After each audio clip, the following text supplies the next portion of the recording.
Kung may mga blade kayo ng planer na hindi nagamit kasi maliit na lang ang tungsten carbide, huwag nyo mga idol itapon kasi pwede pa natin gamitin yan pang replace ng blade ng ito, spoke shield. Ayan tingnan nyo mga idol. Ito, yung isa. Ayan mga idol. Tingnan nyo. Pareho talaga yung butas niya. Ayan. Tsaka yung butas sa gilid. Tsaka ito. Ayan. Saktong-sakto yan. Kaya putulin lang natin yan dito. Putulin natin yan dito. Yan. Pwede natin i-replace ng Itong isa. Pinutol ko na. Itong isa na lang putulin ko dito. Ayan. Pag maputol na yan, swak na sa para sa spoke shield nito. Manliit na lang halos maputol na. Pero ito, mga idol, malaki pa pagkatapos tungsten carbide, matagal yan. Matagal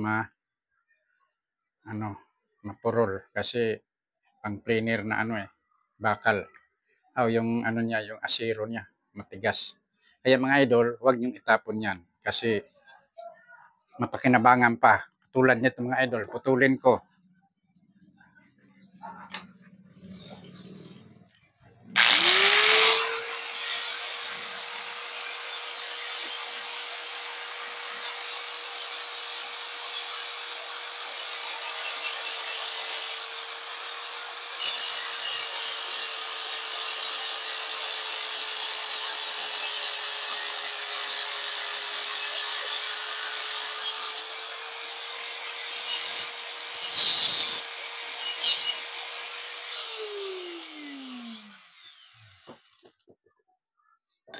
Ayan, mga idol, magkasinlaki na ng blade ng spoke shield.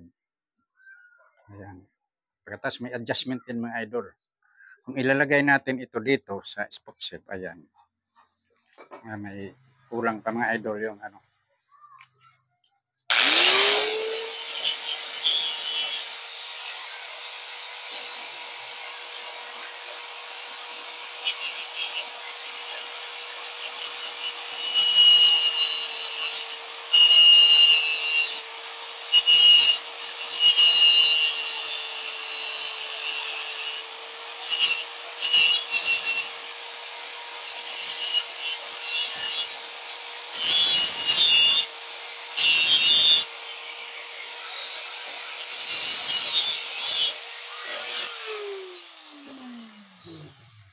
makasya mo talaga mga idol dito.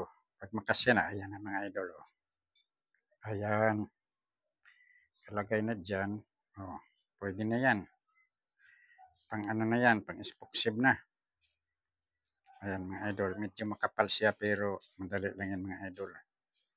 Kasi babawasan lang natin ang kapal niyan. Salamat mga idol.